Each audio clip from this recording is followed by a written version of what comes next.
asalaamaaleykum sunu mbokku auditeurs yi ñu ngi leen di nuyu ci Sud FM seen rajo 98.5 ñëw ak yéen ci rétro sport tey bi nag gan giñ ci am mooy Jamil Faye ñu ràññee ko bu baax ci wàllu sport bi sur le plan international mu bokkoon nag ci ñi nga xam ni dañu jàppaloon Madi Touré ci élection yu assemblée générale bi nga xam ni moom lañ doon def samedi ca Diamniadio assemblée générale boo xam ni finalement bi mu terminé Abdoulaye Fall moo nekk président fédération sénégalaise de football Abdoulaye Fall nag mi ngi am 301 voix maanaam ñetti téeméer ak benn voix ki ci topp di Madi Touré am 116 voix téeméer ak fukk ak juróom-benn Augustin Senghor di président sortant jël 3e position bi.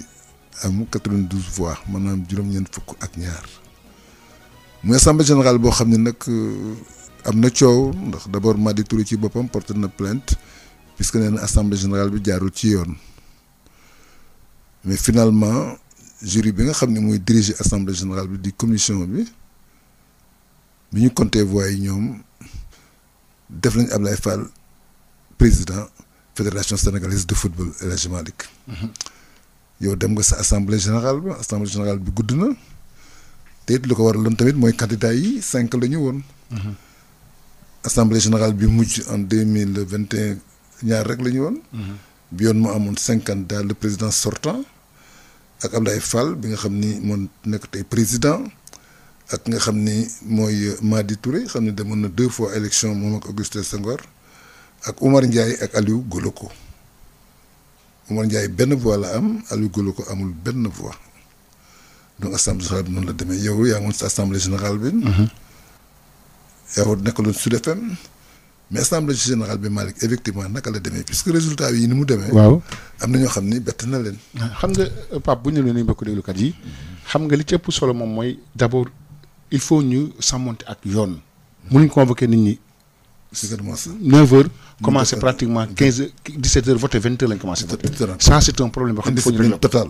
c'est-à-dire il faut ñu respecter nit ñi. boobu am na représentant CAF ak FIFA yi ñu ngi toog. ñëw nañ xam nga ñooñu sax dañoo yéex a ñëw ñooñu par exemple ils sont je me rappelle ministre mu ngi jël parole à partir de ay 14h lañ commencé la jeex ma la commencé. je ne xalaatoon ne kon arrivé ministre bi moo yéexal ndax en général boo seetee final coupe du Sénégal ministre bi ñu ànd ak moom nee na yéexaluñ ko. man am na ko ànd ak moom cabinet boo seetee final coupe du Sénégal premier ministre lañ doon xaar. waaw mais jeune final après ñu lañ joxe trophée bi. man am na ku ma gis ci ànd ak ministre bi nee na yéexalu leen. c'est la commission électorale mais jotuma si aw ma seen version. mais en tout cas mais bu ñu convoqué assemblée générale bi ministre bi ñëw. waaw 14h Malick c'est parce que. non est-ce que ministre bi ñëwul xam nga foofu dafa yaatu est-ce que ñëwul nekkoon ci feneen. est-ce que ñëwul nekkoon feneen. waaw ci biir kenn xamul la mais daal Pape li leer moom mooy on doit commencer les choses à l'heure. vraiment pour ñibbi à l'heure. c'est-à-dire mënuñ toog fii. 21h 9h nañ koy waxee. 9h man 9h fa la ma fekk. 9h fa la ma fekk. am na ñu bari ñoo xam sax fa lañ fanaan justement mais mënoo ni convoquer nit à 9h par di ñëw yenn heures yi ça c'est un problème qu'il faut régler boo xam ne. est-ce que les dirigeants étaient sur place à cette heure. ñu ngi fa woon xam nga foofu dafa doo xam fu ñu nekk mais en tout cas majeure partie électeurs yi moom salle bi feesoon à 9h. waaw te ministre bi moo war a ubbi. maintenant man ci ministère bi am na ku ne. sama majoritaire bi si ministère bi la jógee. non am na ñu ne du moom. ñi ànd ak moom nee nañ du moom. puisque bu fekkee ñu convoqué assemblée bi ñu ngi ci salle bi.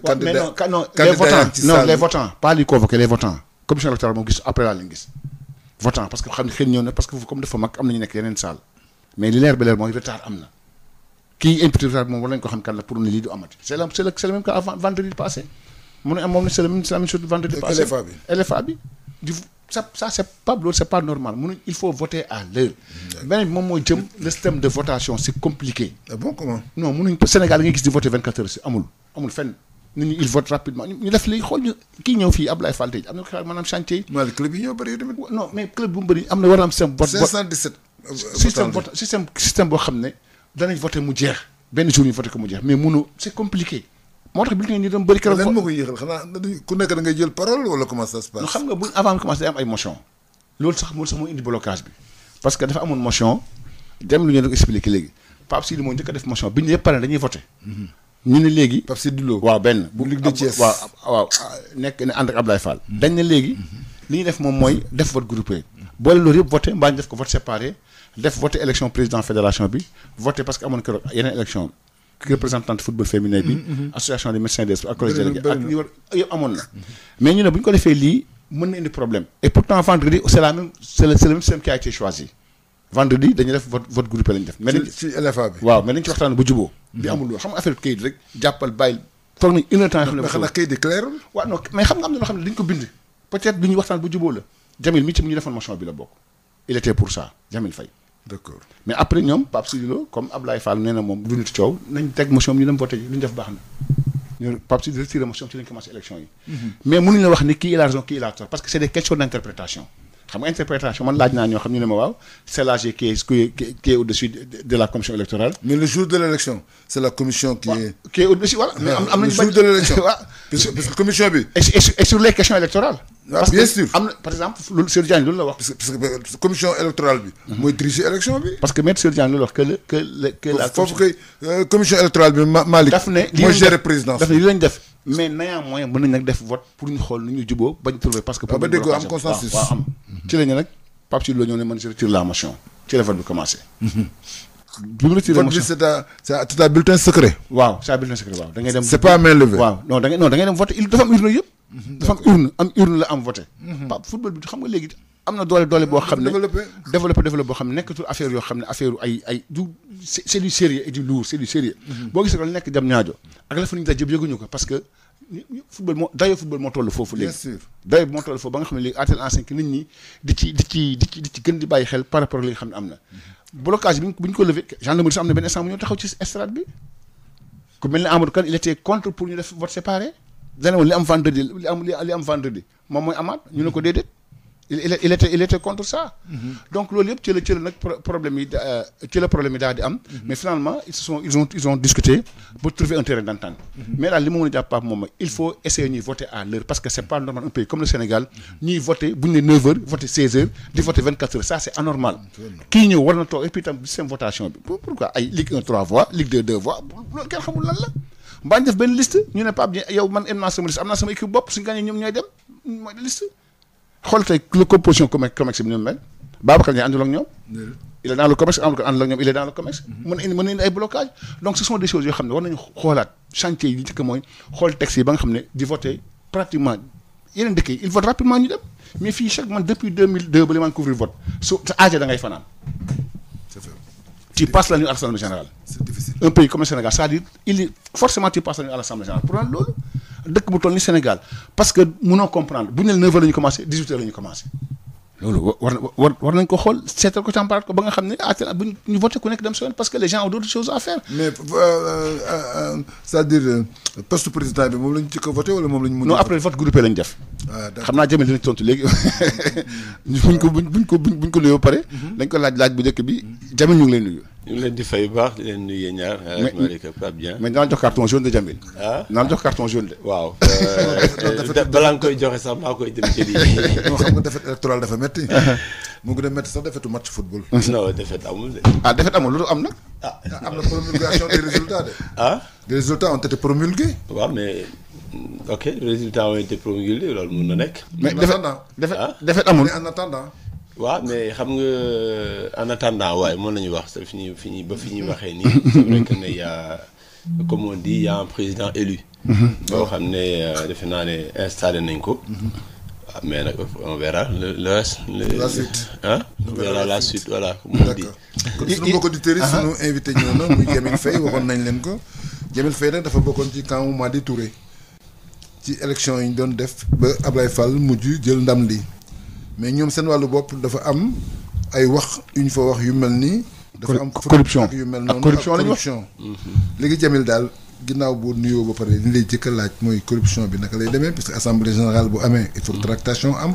assemblée générale bu amee éventuellement premier tour bu amee ba deuxième tour. pour report de voix il faut que nit ñi waxtaan. est-ce que dans ce milieu là. loolu est-ce que corruption lañ ko mën a tuddee ou convenance. bon comme ni waxee maa ngi nuyu seen auditeurs yëpp. ñu ngi lay fay di leen nuyu tamit yéen it. di leen aussi encourager si liggéey mi ngeen di def. pour permettre ni ñuy exprimer je pense que ne seen plateforme bi yàgg na fi. nekk plateforme boo xam ne defe na amul kenn koo xam ne bunt bi dañ koy tëj ci kanamam. déedéet donc loolu dañ koy rafetlu ko. bi ma waxee loolu pare tontu la ne élection dafa am ay charte yoo xam ne moo ko tënk te charte yooyu defe naa buñ si delluwaatee ñu mos a wax ne léegi nu ñu koy encore kayit yi nga xam ne statut yi nga xam ne moom moo tënk football bi tey dafa baaxul loo xam ne nit ñi seetlu nañ ko bu yàgg.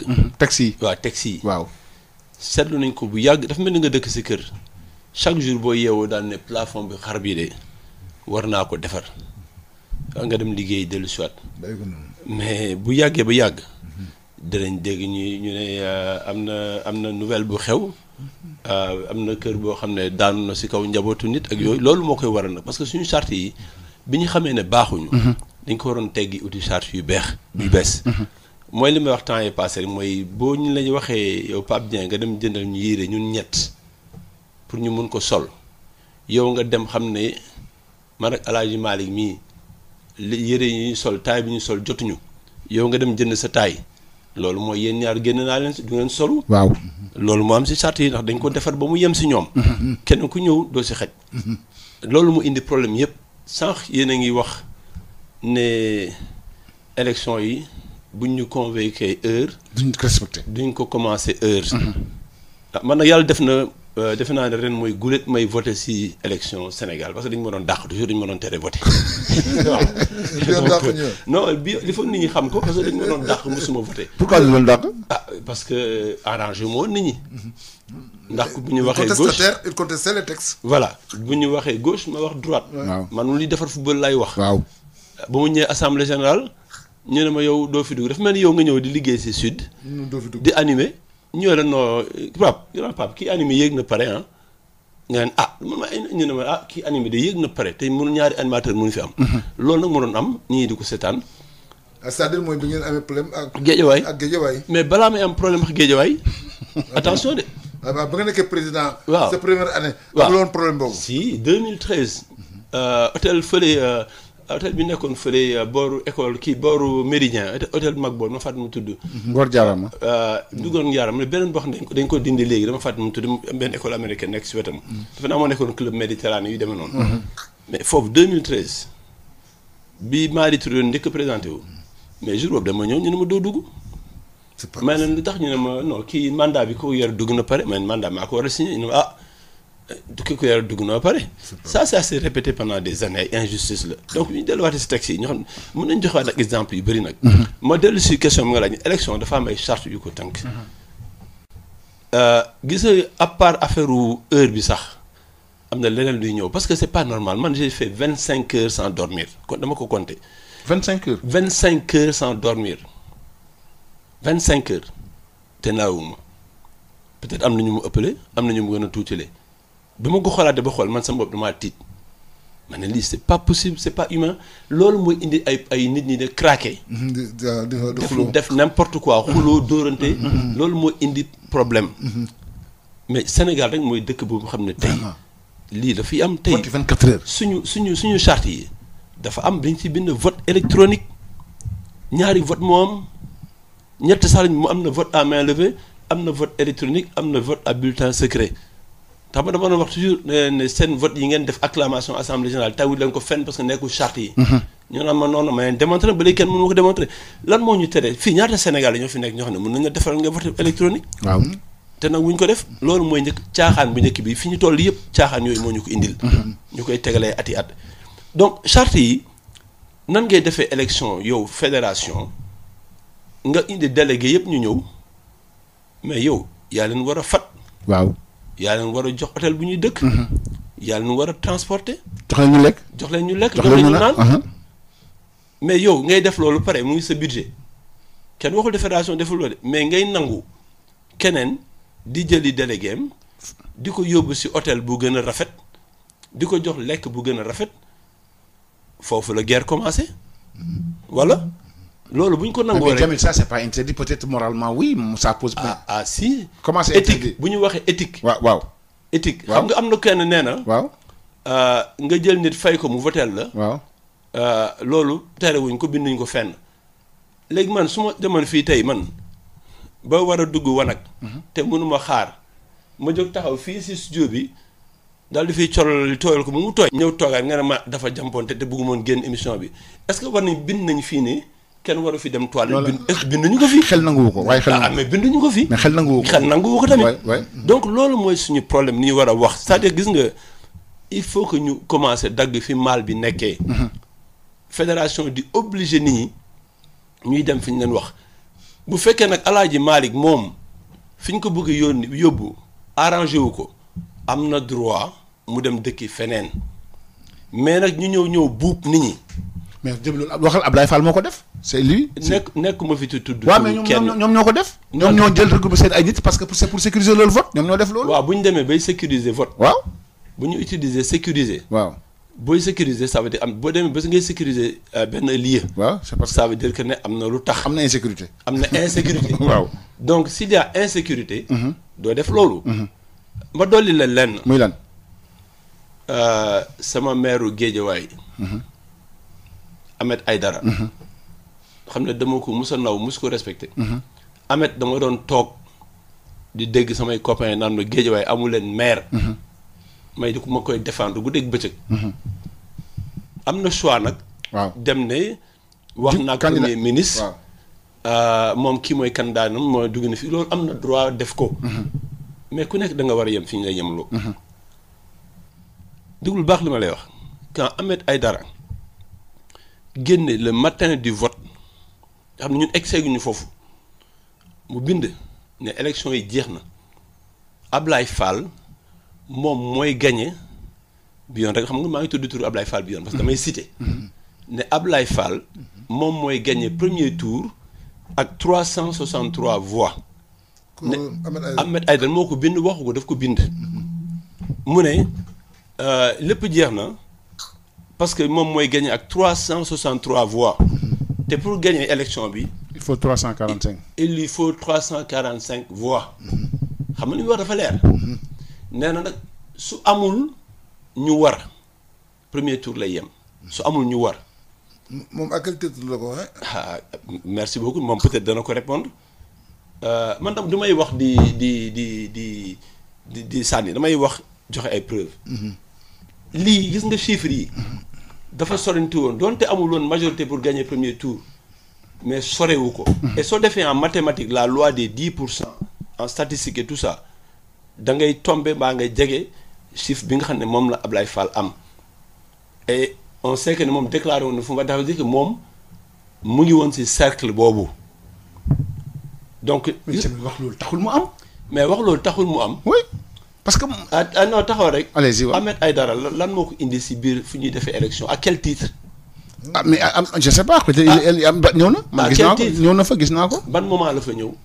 non gis nga nañu waxante waaw mais comme dëgg. salle bi ma defee ni salle bi ñi am club rek ñoo fa war dugg. ak accréditation. gis nga li ñu war a wax ci élection yi dafa bëri. yow mun nga dem élection FIFA dugg foofu. déedéet. munul dem munul am.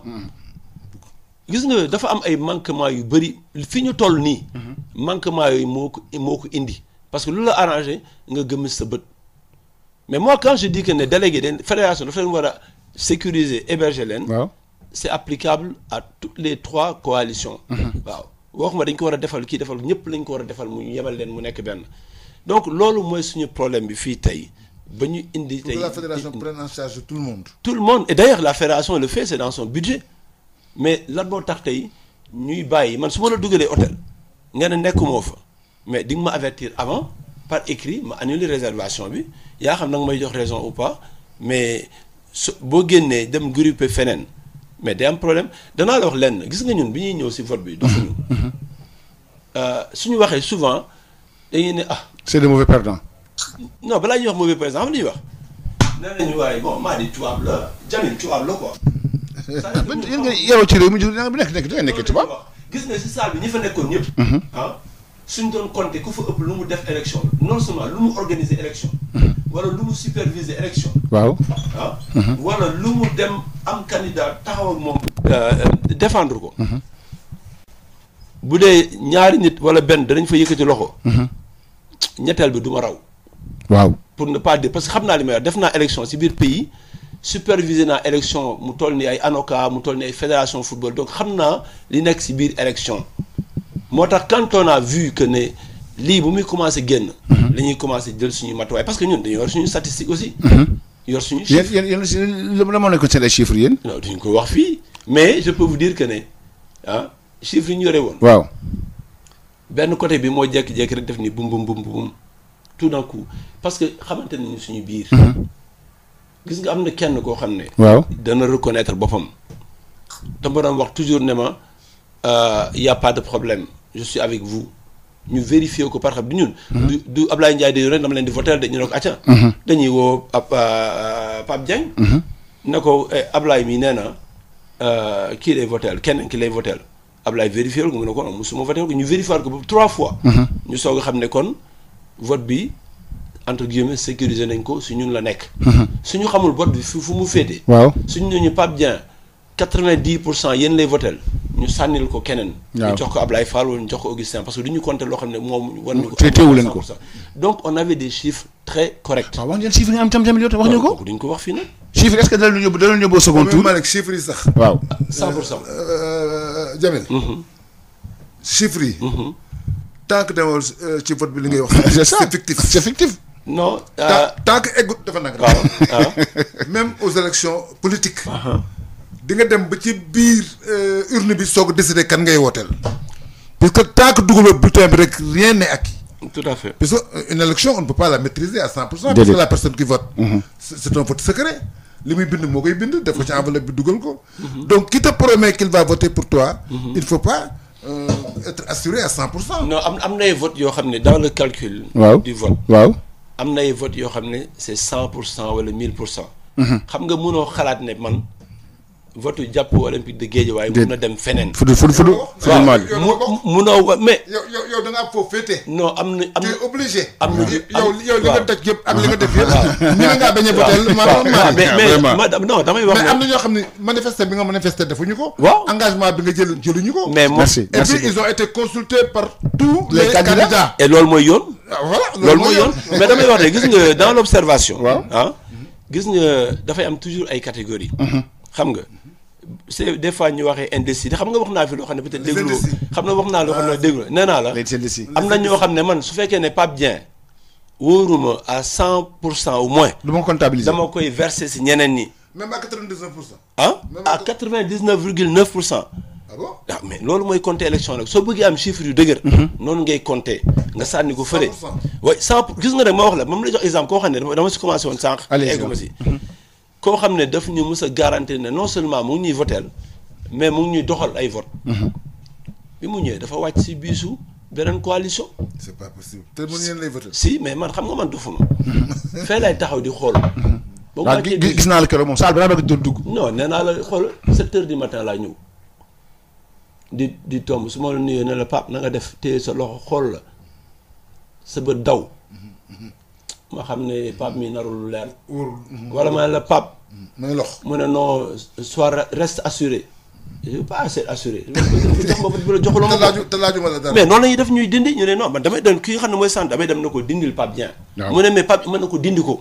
bu ñëwee muy surprise si ñun. waaw kooku bu ñëwee taxaw ak moom mën na ko yow. waxoo ñu woon lii. non dama ne ko sax tey merci beaucoup parce que léegi. xam ci campagne bi da nga doon ànd ak yu demee noonu ak yooyu. non. mais ba leen na def seen réunion daf daan ñëw. non daawul ñëw sax mais daf ñu doon wax ne mu ngi woote di et puis ñu vérifier ko quoi. gis nga moom mooy retournement mooy ni ngay wax ne amuloo garantie 100%. si ñenn ñi si ñenn ñi doo am. mais nag dañ lay joxe mais gis nga kooku dama taxaw ma ne ko tey j'ai pas envie de perdre mon temps. tey xam naa ne fee ngay voter. mais c'est pas grave. bu l'expliquer. waaw mu ne ma non ma ne ko non. c'est pas grave bonne journée parce que tey aw ma jot. pour dem di wax ak koo xam ne daf may perdre je vais aller avec koo xam ne tey. il est avec moi mun naa ko jëli wala il est avec moi. waaw te nag gis nga am na ay pexe yoon duñ ko wax fii de nee naa yàgg naa dem élection. waaw. gis nga bi may soog a jël Guédiawaye loo xam ne mosuma ko wax fenn. xam nga nu ma doon def man dama doon ñëw tribune indi samay neveu samay cousin tel leen indi ma tas leen si kaw tribune bi ma ne gis nga waa ñu sol kaftaan bu weex bële fexeel nga toog si wetam. kële sol kii bu marron bi toog si wetam. loolu métti na. mais parce que xamoon naa ne dafa am ñoo xam ne dañ doon wax nii def na de. bu ñëwee mu ne ma borom kaftaan bu weex ba de kooku bu yeboo nga sori ko ma ne ko non kii mu ne ma yaa ma wax ma dem seet lii la wax si yow 2 minutes après mu romb président bul bàyyi léppay dox waaw ma ne ko merci waay ji gën leen jàpp rek ñu gën a nekk dof ne c'est-à-dire gis nga fii ñu dofuñu bu ñu demee tey ba taxaw nii def lii dafa am lu tax et dans la journée on a su que nos voix étaient en train de partir mais lu leen yóbbu ah lu leen yóbbu ñëpp seen voix yi parce que vous n'avez pas été les plus offrants. et vous n'avez pas sécurisé le vote non Yéen Malick sécurisé wu leen Malick non non Malick am il na faut se dire la vérité. waaw puisque fii vote. ay moyens ngay génne. waaw même si la FIFA l'interdit. ou la CAF. au Sénégal. les votes en général sont payants. ndax nit boo ko déplacé Malick d'une région à une autre mu ñëw pour jàppale la il faut nga wut foo ko loger il faut nga jox ko mu lekk il faut nga jox ko mu naan il faut nga transporter ko te loolu dafa bokk ci vote bi te loolu la moo mës di am ci fii ci vote fédéral. est-ce que nga si loolu mais même bu ma ci d'accordul moo am c'est une pratique. non dama laaj ndax d'accord nga si wala d'accord si rek xam nga man Jamil man je ne vote pas mais moi je parle des pratiques courantes yoo xam nga ne lii nee nga sànq lii kenn ñu ko def FIFA ndax foofu le vote est sécurisé mais du ñàkk am na ay coulisses. FIFA amoon na ay scandale Gianni il a eu à contacter des personnes il a eu à contacter même des chefs d'État pour faire passer certaines candidatures. mais votre élection conseil FIFA bi sax ñu koy wax am na même conseil FIFA bi am na ci puisque Jamil loolu.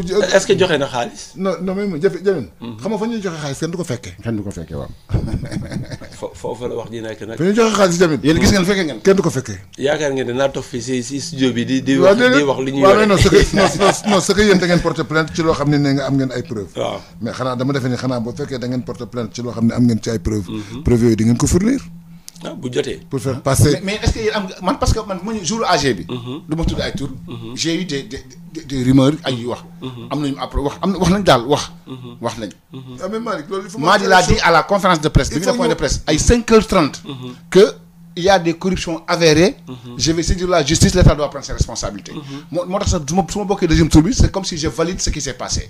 yéen daal fu ngeen toll ci dossier boobu noonu est-ce que vous avez saisi la justice est-ce que fu loolu la nit ñi bëgg a xam. est-ce que am ngeen ay preuves. est-ce que am ngeen ay preuves waaw ah nee na am nañu preuve ñoom. fu ngeen toll ci saisine bi loolu lañu bëgg a xam tamit. léegi. président defal nañ ko ba pare. xam nga léegi benn fu ngeen toll ci.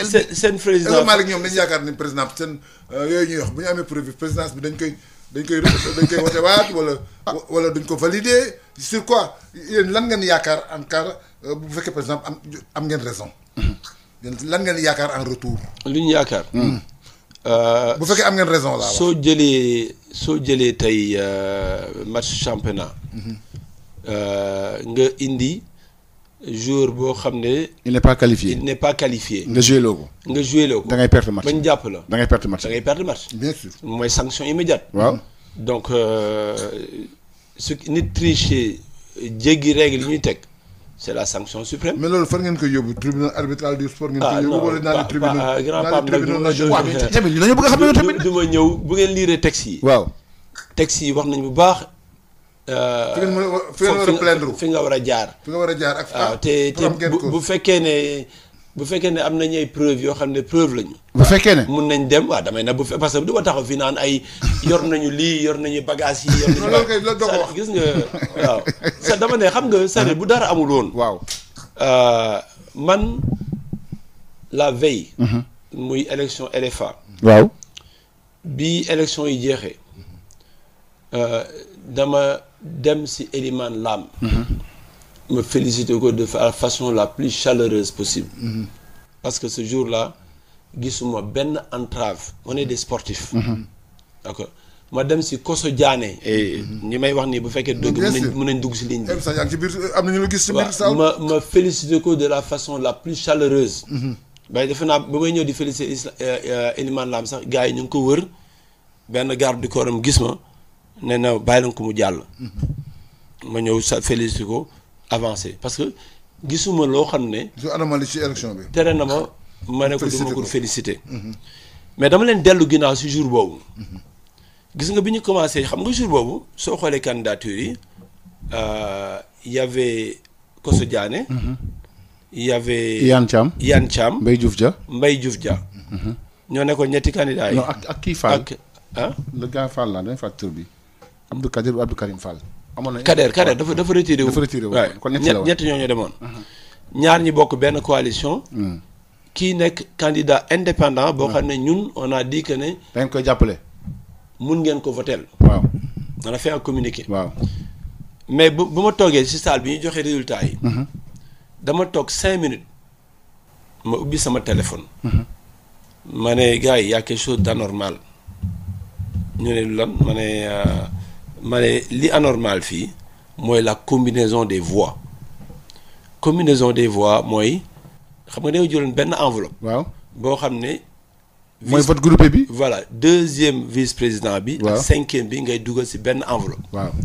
bi vote yi génnee ñu commencé di compter may dégg combinaison yoo xam ne ma ne combinaison bi rationnelul parce que mun nga voteel tey Mbaye Diouf Dia. waaw. voteel ki fa nekkoon Kandji. waaw bu nekkoon suñu coalition parce que ñun nee nañ mun ngeen voteel Mbaye Diouf. waaw loolu mun na logique. wala nga voteel Mbaye Diouf Dia. votel koo xam ne 5e vice-président c'est Augustin Senghor lu jógee nga dem ak moom amoon na damay fàtt nu mu tudd amoon na kenn ku nekkoon foofu mais li fa ëpp si vote yi mooy combinaison Mbaye Diouf Dia Elimane Lam Mbaye Diouf Dia Elimane Lam loolu nan lañ ko mën a comprendre dafa mel ni tey ñu ne élection dañuy boole élection. bokkuñu camp. bokkuñu camp mais bokkuñu li ñuy voté sax. mais boobu dañ ko boole c'est-à-dire que enveloppe bu génn. groupé bu ñu génnee enveloppe bi ñaari voix moo si nekk. ñu ne LFA Mbaye Diouf Dia. 5e vice-président Elimane Lam. te bokkuñu camp ñoom ñaar. bokkuñu camp mun na nekk bu fekkee Jamil mi voté loolu. waaw. xaritu Elimane Lam la. waaw. te bëggul aussi moom mu daanu même bu ñu farul camp sax dama koy jàppale. ah bon loolu mën na nekk. c'est possible dans une élection mais bañ a bokk camp ba pare ma jàppale la. non c'est une élection c'est-à-dire que yow. xanaa dafay fekk kon man aw ma amuñu candidat ñun. waaw mais yow attention. non taxawal ma déglu yow da nga ma déglu ba ma pare. dama ne la mën na nekk dans une exception boo xam nga vote dafa am lu ñuy wax de vote de sympathie. bien sûr. vote de sympathie dafay am. moom mooy ne. mais xanaa lay fekk bokk ci benn camp. ah mais boo logiquee. mais boo bokkee ci camp kay Malick. waaw. vote de sympathie amu ci. non camp ba nga bokk ngay voter. waaw léegi kon yow yi dëggal li may wax moom ma déw ko ne ma bàyyi dem exemple ma dellu si waat si li ma doon wax ma ne. boo xoolee vote boobu nu mu tëddoo. nga am combinaison Elimane Lam Mbaye Diouf Dia Elimane Lam 54 votes. 54 bu doon 4 votes la. ma ne kii ay gars yoo xam ne moom non dañuy sànni fi sànni fële. et 54 man bi ma commencé bind. élection bi demoon na peut-être dépouillé nañu pendant 5 minutes. donc am na yu bëri yu ma raw. donc je peux dire que ne facilement 70 voix ma jël combinaison Thierno Kosso Diané ak autres c'est-à-dire pas Elimane Lam. Thierno Kosso Diané Elimane Lam 65 voix logique. moom ñoo bokk camp. Thierno Kosso Diané ak autres candidats. c'est-à-dire suñu bosu Augustin ak keneen. 70 voix bis boobu laa ne gars yi ma ne y a un problème sur l'électorat. Cet électorat est en train de se balader.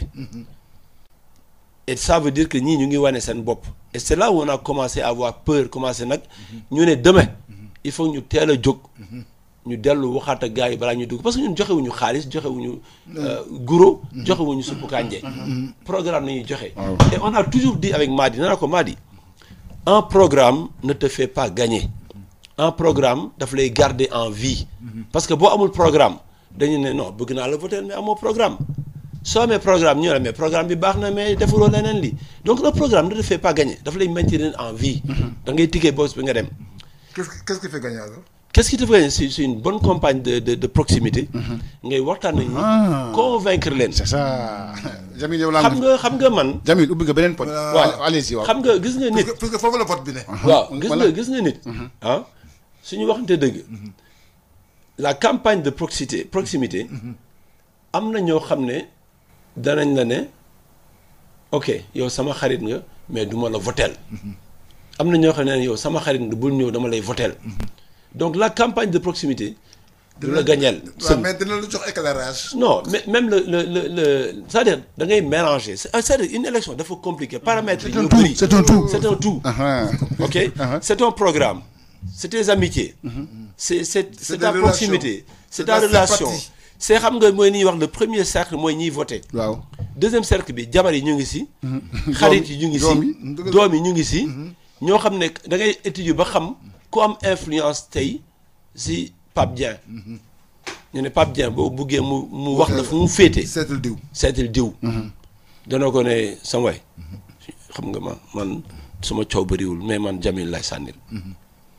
Jamil non kooku moom suñu diggante kooku fa lay yem homme de confiance mais homme de confiance bi des fois moo am beneen homme de confiance. waaw noonu la ñuy vérifier voix moo tax ma ne c'est un ensemble boo xam ne tey moo lay gagné loo man loolu laa gëm tey. mais Jamil.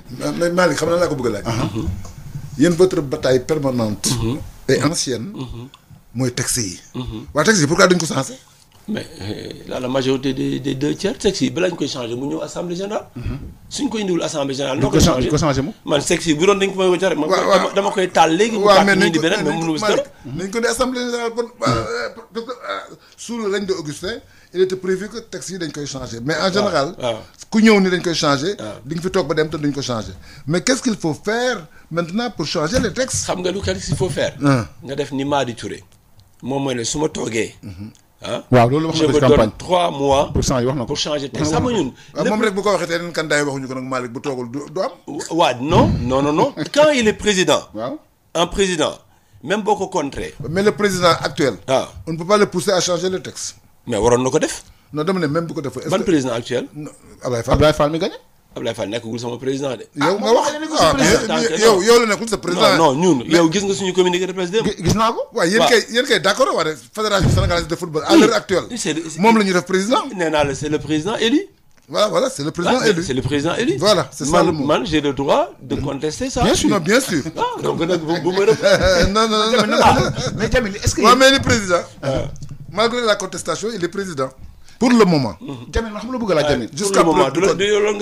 jusqu'à preuve du contraire. jusqu'à preuve du contraire. voilà loolu ma d'accord nañu. xam la bëgg laa Jamil c'est-à-dire est-ce que yéen vous avez pensé évaluer votre campagne. pourquoi que l'on peut dire Madi depuis 3 ou 4 fois mu dem élection. avec un programme bien fait mais on ne vote pas pour lui. Voilà. Est-ce que yéen évaluer ngeen pourquoi les Sénégalais ne votent pas pour Madi évaluer ngeen loolu yéen. ce qu'il a dit tout à l'heure. non on est en pleine évaluation. la proximité. parce que boo xoolee entre 2021 ak 2026 dafa wàcc voix yi. il avait 140 bi il a 116.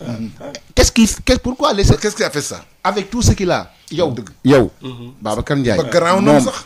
Ñaambay relation ak li mu liggéey yëpp li mu liggéey ci réew mi. pourquoi ñu jote pour moom lu tax. loolu lañ bëgg a leeral ñu ko. est-ce que su ma ko xamoon tey du ñu toog fii di célébrer ne Madi mooy président. non déet Jamil dafa Jamil neex xam nga. danaa répondre. waaw damaa répondre allez Jamil. yéen seen bopp. ak kuy observateur war na xam lan moo tax. ok. li tax. mooy club amateur yi ñooy fal président de la fédération sénégalaise de football puisque ñoo gën a bari. donc liggéey bi nga xam ne Ablaye Fall def na ko. muy ban liggéey. dem jige leen. seeti leen seeti seen ay problème pendant 4 ans il est sur le terrain. di leen régleel. pendant 4 ans. ku ci amee problème mu régleel la ko. pendant donc ça veut dire que ne football Sénégal amatul problème pendant 4 ans moom mu ngi dem di dox ak gars yi. amatul problème on n'a pas de problème. il a fait cette proximité. Malick moom kenn il a fait ses proximités. Malick moom kenn moo réglé problème mu Sénégal. mooy parrainer ligue bi. moo xam ne jafe-jafe yi ligue jànkoonte. il était présent sur le terrain. il était dans les régions bien avant l'AG. xaaru ba élection bu ñëw. léegi. waaw léegi. avec ses relais. léegi en attendant. waaw. je pense que ne Ablaye Fall dafa déclaré. que ne moom utul woon présidence. waaw. ni ñëw ko. jonj loolu la mu ñëw nekk. waaw ni ñëw ko ne yaa ñu doon. yéen vous êtes en train de démontrer le contraire vous êtes en train de contredire Ablaye Fall moom nee na utul woon yéen ngeen ne moom mu ngi koy dox depuis 4 ans. waaw mais lu tax loolu ñu defal ko c'est parce que dafa leen avant fu mu leen jàppale. dafa am fu mu leen jàppale. waaw loolu moo tax. financièrement. waaw. léegi damay dellu si loolu damay dellu si waat si loolu tuuti. xam nga man j'ai aucun problème avec Ablaye Fall. ñoom seen camp. ñoom ñëpp. ils l'ont dit dans la salle. en face nee na ma. ñoom nee nañ ma yow li ñu neex si yow mooy toujours comme ça. droit dans tes bottes. waaw voilà yaa ngi woon donc nañ ma nangul aussi. su ma waree wax loo xam dafa dëggu. ma wax ko. gis nga bi may ñëw taxaw ak Madi Touré di ànd ak moom. waaw première question laa ko wax pour ñu bañ a dugg si loo xam ne du yoon. mu ne ma Jamil je n'ai pas peur de perdre. ma jox ko loxo ma ne ko nañ dem. carrément parce que ça aussi il l'a dit. voilà ma ne ko je n'ai pas peur de perdre te boobu ma waxoon ne j'ai peur de perdre dama la fay bàyyi dem sama yoon. compétition non parce que je suis le seul nag boo ko xoolee ba xool. mais Jamil ma laaj ba laaj tooñ la tuuti sax. comment Madi a fait pour te convaincre ak yow nga xam ne pratiquement toujours sama bu gaa jaar gauche nga jaar droite. non parce que honnêtement. dama am conviction. que ne tey ñu fi taxaw ñëpp. c'est le mieux préparé pour jël fédération bi. le mieux préparé. le mieux préparé. sur quoi tu te bases pour lui. sur son parcours. c'est-à-dire tey ba ñu xoolee tey Madi fu mu jaar. mais la preuve bi ñuy noté équipe africaine yi ak formation yi. il est devant. nañ ko nangul. bien sûr. quand on dit que ne oui Madi dafa manqué lii mais ku manqué loolu yëpp. nga mën a def lu toll ni génération foot. mais kon. suñ ko joxee. à tous les niveaux. waaw suñ ko tegalee tuuti mu dem yoonam. dëgg donc il faut que ñu suñu rationnel. mais Jamil on revient à la question de Malick Jamil. mooy loolu la question de Malick. c'est qu'avec tous les éléments dont tu viens de citer. mais on vote pas pour lui. maa ngi dellu si waat. allez-y où se trouve le mal. Qu'est-ce qui vous empêche d'avoir le maximum de voix ok au niveau des AG. lan dama leen di xam nga fii kenn du fi jaay kenn parce que xam nga dëkk bi. waaw nit ñi yemante wuñ. man lan moo tax ma am sañ-sañ tey di ñëw si plateau yi di wax li ma neex. pas li ma neex mais di wax liy dëgg. li dëgg plutôt. parce que kenn tooyalu sama ceeb. sama liggéey mooy tooyal sama ceeb. am na benn président club bu ñëw ma leen wax toujours ne lu tax su ma ñëwee taxaw assemblée générale toujours wax ngeen jël seen téléphone woo ma ne ma président vraiment naw nañ la. waaw ñu ngi sa ginnaaw. mais gisuguma kenn ku jël micro bi daal ne kii li muy wax dañ koy seconder. am kenn ku ne ma Jamil li nga mën mënuma ko. ndax man su ma duggee si lii ñu dagg sama tànk wala ñu dagg sama baaraam parce que damaa néew doole. man nag feneen lay tibbee loolu yàlla peut-être may na ma ko. ki fekkee ne aw ma kenn koo xam ne tey soxlu ma si yow nga dugal ma si poste. soxlu ma ko. non parce que nga am ëpp solo sax. xool gis nga si biir salle bi affaire yi jaxasoo nit ñëw na ne ma lu jar lii yow war nañ la mën a dugal si biir te gis nga ñi ma lay wax dañ ñoo trahir. waaw am na koo xam ne bu ma ko poñee ba wax ko li ma koy wax. poñe. non poñe mooy wax rek mooy boo la ko jëlee boo waxee bu mu bëggee daw. mu ne ma président pourtant dama tudd tur bi. démb def nañu briefing loolu mooy pour nga xam ne ñoo ànd na maa la koy avoué mais wax na lu baax si yow te xam naa su gañee moom dina la yóbbaale. ma ne ko est-ce que gis nga man sama tur si Madi Touré si liste yi. donc ñëw ma pour poste dama ñëw pour football bi dox donc. li tax nga dem li tax ngay laaj loolu ñu ne Madi Touré lan moo tax li liggéey mu defee mënul gagné mais parce que Madi dugg si yenn yi. waaw loolu. Madi du jéem a jënd vote. non c'est clair. li nga doon Malick affaire bi yëpp loolu la. Madi xam na ne bu jéem a jënd vote ma bàyyi ko fa dem sama yoon élection bi. ma dem voté blanc du ma voté ñeent parce que ànduma ak ñoom. ma dem voté blanc dem tëdd sama kër. waaw mais Jamil est-ce que xam nga ne élection dañ koy. donc dafa am valeur yoo xam ne dañ ko partagé. Jamil nous sommes au Sénégal tu n'es pas en Arabie Saoudite ou au Qatar. foofu nga xam ni c'est des pétrodollars am nañu xaalis. xam nga fu ma commencé Pape Dia dama lay dog nga baal ma. xam nga fu ma commencé waaw Cambodge. voilà Cambodge. dëkk bu génne 20 ans de guerre civile. waaw fa laa commencé. am dictature militaire teg ci. dictature militaire bu dëgër. voilà nga xam ne premier ministre bi dañoo def élection Nations Unies ñëw premier ministre bi xam ne moo nekkoon ci armée bi perdre élection yi ñooy leen mu ñëw lendemain. génn armée bi naan ne man nii dëkk bi ni ñu ma bëggee nii. mënu ma ñàkk élection. donc maay nekk premier ministre. gars yi ne non ñu négocier première fois dëkk am ñaari premier ministre. ñuy doxal ñoom ñaar ñu doxal lu yàgg mu leen dëkk mënul am ñaari premier ministre. war dal keneen ci jëlaat pouvoir bi. foofu dañoo tabaxaat sport bi muy football muy comité olympique muy athlétisme lépp foofu gën a jaxase Sénégal. waaw xam nga li ngay wax. donc bu ñu ma wax réalité Sénégal. mais mu ñu xam nga yow tu me parles d'état vertueux. am na loo xam ne duñ ko def. du seen aada. du seen éducation. xamuñu loolu. fii nag Sénégal. dafa am ay pratiques yoo xam ni dafa yàgg. bu élection amee. dañuy dem dugg ci biir nit ñi. waxtaan ak ñoom. ñi yaakaar ne dañ leen di dimbali ñu seet nu ñu leen jàppalee. comme la waaj a waxoon rek man du ma yow. li nga mën mënuma ko. kon li nga bañ a nangu man mën naa koo nangu. ndax bokkuñu situation. fii Sénégal. loo fiy def. lu jëm ci xëccoo. il faut nga génne ay moyens. mooy il faut nga dibb sa poste daal joxe ay nit quoi. waaw. mais loolu nag gis nga dana indi ñaari problème. loolu fi xew de. waaw balaa ma koy tontu. kenn du ànd ak fii ko yorul dara. non balaa ma lay tontu. gis ou bien ku lan dul jox dara. non balaa ma lay tontu. c'est une pratique. balaa ma lay tontu dama lay jox xam nga lu ma ne. Jamil valeur waaw Jamil pratique bi ànduma ci de. waaw d'accord. mais yow xam nga ne loolu moo xew. ñun nag dañ koy xeex.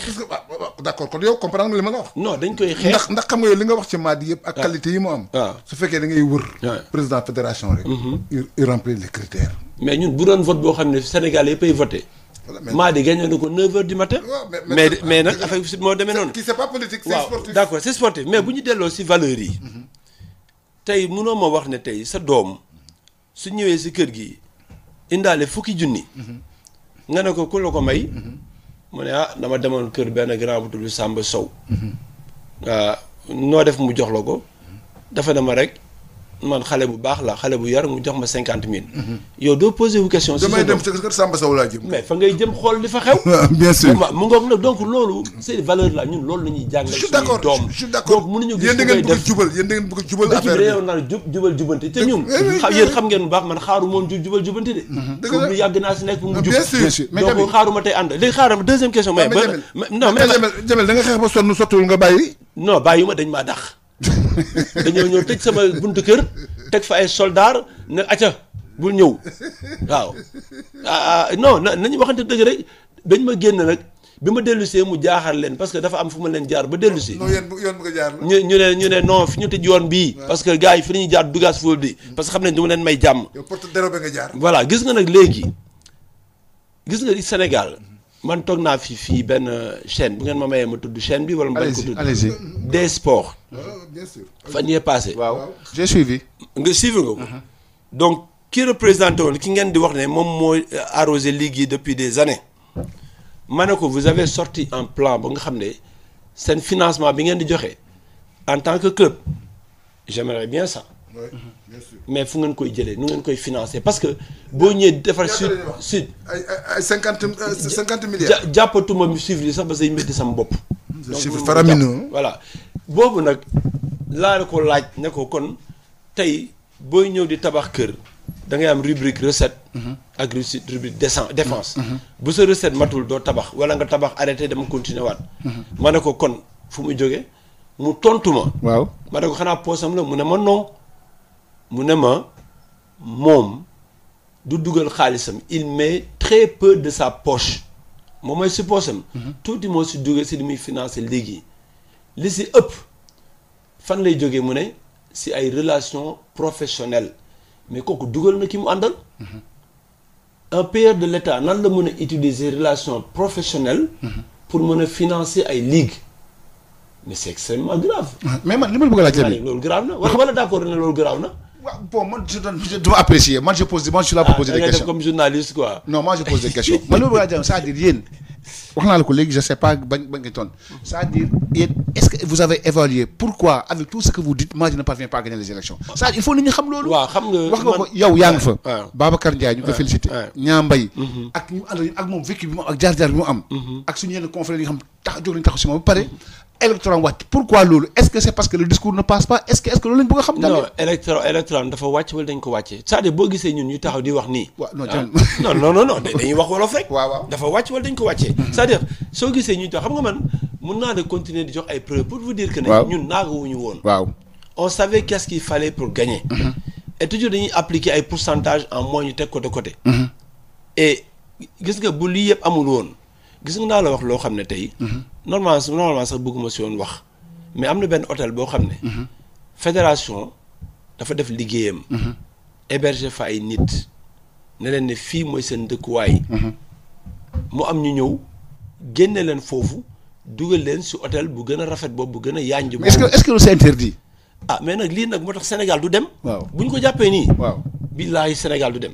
gis nga nag. waaw il faut ñu taxaw di xeex li nga xam ne jaarul yoon. on peut pas man souvent dañ lay wax ne boo sàccul sa morom sàcc. waaw ñu ne ah lii mooy réalité Sénégal. loolu ñu ko nangoo kon ñu nekk un pays de valeur. loolu loin de là loolu loin de là. mais non c'est-à-dire damay joxe exemple rek. waxuma ñoom dañoo sax dama ne. waaw dañuy dégg toujours ne. soo jëlul buñ la joxee. soo jëlul sa morom jël. mais loolu c'est extrêmement grave. c'est-à-dire que gis nga ñun ay magum jëmm lañu. bu ñu taxawee dañoo dem si jour élection bi ñu woo ma ñu ne ndax da ngeen di dem deuxième tour. may leen demuñu deuxième tour parce que vote bi fu mu toll. waaw dafa le scrutin est biaisé. parce que dafa am loo xam ne mu ngi am loo xam ne teg nañ suñuy bët. waaw def nañu li ñu war a def donc may la ñu def déposition. ñu dem tëddi ñibbi. si lañ defee déposition. boo xoolee ba xool defe naa bi ñuy def vote deuxième tour bi nee nañu Madi 30 voix la am. waaw ñu ne Madi a été laminé. mais boobu dañu génn ba si biti. on a réalisé que ne message bi passé wuñ ko woon parce que man dama waroon jël parole. waaw wax ne ñun suñu coalition pare nañ si élection yi ñu ngi dem ñibbi. am nañu toogoon si biir ils ont pas compris. ñooñu jot nañu voté après si la gars yi dem nag ne leen ne ñun voté tuñu. gars yi naa comme voté tu leen ñun tamit ñu ngi ñibbi. loolu moo tax vote yi yem si 30. donc gis nga y a une logique boo xam ne. waaw du ñu ay caaxaan kat. yéen daal toujours vous contestez ces résultats. on conteste. xam nga les résultats ils sont là. dugg na si urne bi. waaw mais balaa muy dugg si urne bi. waaw dafa am loo xam ne moo am xam nga gis nga am na ñun dañoo def erreur sax. waaw parce que yow am na benn moment boo xam ne bu ñu ñëwoon jël la. waaw vraiment nga bëgg def travail journalistique. mënoon la teg si piste nga dem erreur boobu xaw nañ ko def mais xam nga boo nekkee sur le show. doo mënoon yow wala keneen mënoon jël ne la voilà le processus fii ngay dugg kii boo ko toppee mu jox la temps nga ñëwaat bu boobaa kon je pense que ne yow en tant que journaliste intègre. di nga taxaw ne man de ñii li ñuy wax mun naa ko nangu parce que dem naa ba gis ko malheureusement on n'a pas fait ça. mais nag. xam nga man du ma wax ay preuves damay modérer sama langage. damay ne am nañu ay éléments yoo xam ne permettre nañu. ñu douter. sur voilà de la sincérité. du scrutin. wala suite bi lan la. ah c'est quoi la suite. la suite waaw vos éléments qui permettent de douter. xam nga dans ces genres de choses. y a ñaari chemin moo am. muy ban ak ban. benn bi mooy le chemin bi nga xam ne moom la charte football yi teg. muy ban. mu ngi si biir taxi. du ma joxe piste nag di wax de. li ngay def déjà wax naa sax lu ëpp. ok beneen chemin bi. waaw mooy nga dem sur le pénal. mooy El Hadj Malick dama ko fekk muy def loo xam ne yoon daf koy tere. loo xam ne génn na cadre sport. ma porté ko plainte. ñaar yoon yi ñu am. léegi ñun ñooy xool ndax dañuy topp ñaar yi wala dañuy topp benn bi. wala dañuy ne sax bon lii yëpp sax jaru ko nañ toog. kon décidé encore mais décidé góor ba léegi. Malick da nga koy laaj décidé góor ba léegi lu ngeen def. Jamil décidé nañ de mais du ma la wax lu ñu mais décidé. Jamil mais Jamil waxee fii fan yii di ñëw daal. di ngeen neexee yàlla on sera édifié di vous serez édifié. mais Jamil est-ce que vous avez un conseil juridique dans votre coalition. plusieurs conseils juridiques. yoo xam ne lii ngeen bëgg a def. ñoom loolu seen liggéey la. si yéen ñoom da ngeen ci waxtaan ak ñoom rek ñoom ñooy seet procédure bi ñuy jaar. pour mun am gain de cause est-ce que am ngeen loolu. waaw xam nga man nee naa la yàgg naa. di superviser ay élections. waay waay. xam naa texte yi bu baax. xam naa yoon bi. mais ba léegi du ma juriste. bien sûr. moo tax balaa may yéeg wax ak Madi ba pare balaa may yéeg en tant que mandataire de Madi. dama ne ko 1 2 3 mais nag. bàyyil ma confirmer ma woo Pape Dieng na ko Pape situation bi nii la mu ne ma nii ngay def voilà ma woo Alaaji Malick te Pape Dieng du ko yëg mu ne ma dii ngay demee ma ne acca bokk dañ dem am des garanties supplémentaires parce que du ma juriste dëgg la waaw donc tu as raison je comprends est-ce que xalaat ngeen dem ba accepter résultat yi xalaat ngeen dem ba loolu accepter ça dépend bu ñu demee ba ñu xam nga nag gis nga nag damay wax toujours waaw xam nga Guédiawaye waaw on nous a débouté sur une chose. waaw su ngeen delloo lire texte yi. waaw. bi ñuy juge dañ ne yéen waa Guédiawaye association. vous avez tort vous avez fait une rupture abusive. c'est le constat boo demee lire PV bi loolu nga fay fekk. waaw ñu ne ñu yéen waa jàpp vous demandez quoi ñun ñu ne on demande le club. ki ko wax ma ne ko non le club où ñu delloo ñu suñu investissement. ma yokk ko si pour sécuriser. waaw PV bi génn si guddi ñu ne vu constatant à la fin ñu ne Guédiawaye association à tooy jàppoo n'a rien demandé. loolu mooy jugement bi boo ko demee lire foofu nga fi fekk ñu dem TAS ne on reconduit le jugement de Dakar du ma dugg si détails yooyu. jaru ko. Qu'est-ce qu'on a fait? Est-ce que gis ngeen ni ñuy manifester fii depuis boobu. On est parti nañ uti club. Donc suñu ñëwee tey demain ñu attaqué ce truc waaw ñu créé jàpp olympique dem suñu yoon. avec une bonne équipe jigéen ñu ngi liggéey si suuf ça fait 2 ans qu'on est en play-off. bii ñu raté dernier match bii ñu raté ama dernier match. donc bu neexee yàlla danañ yéen a ngi ci yoon wi incha allah. ça fait 2 ans yoo xam ne kenn gagné wu championnat. donc voilà léegi nag bu ñu demee tey ba dem si yoon nañu ne bon malgré seen éléments yëpp. Suivant l'article 27, 42, 29, on maintient les résultats. Mais dis, de suñu kër nangu ko. Et le jour là, je dirais que ne. Je reconnais le président. waaw dañuy rek bëgg a joxe nag Malick tamit CHAN bi parce que CHAN bi tamit ginnaaw bi AG bi mooy événement bi nga xam ne dafa am te mu ubbi dimanche. Kenya gagné République démocratique du Congo 1-0 Maroc gagné Angola 2-0. kooku ci groupe A bi la ci groupe B bi Tanzanie dafa gagné Burkina 2-0 Madagascar ak Mauritanie def match nul 0-0 tey nag Niger ak Guinée ñoo doon joué à 14h à 17h Ouganda Algérie Sénégal boo liggéey lay joué moom Nigéria Congo tamit di joué ak Soudan loolu mooy programme CHAN bi nga xam ni mi ngi am fële ca Tanzanie ak Kenya ak. Uganda ñu kon Assane gars yi mën nañ ñëw joxe ci boog allo sëñ bi ñu ngi lay nuyu. allo waaw El Hadj Malick. waaw ñu ngi lay jëlee déglu sëñ bi.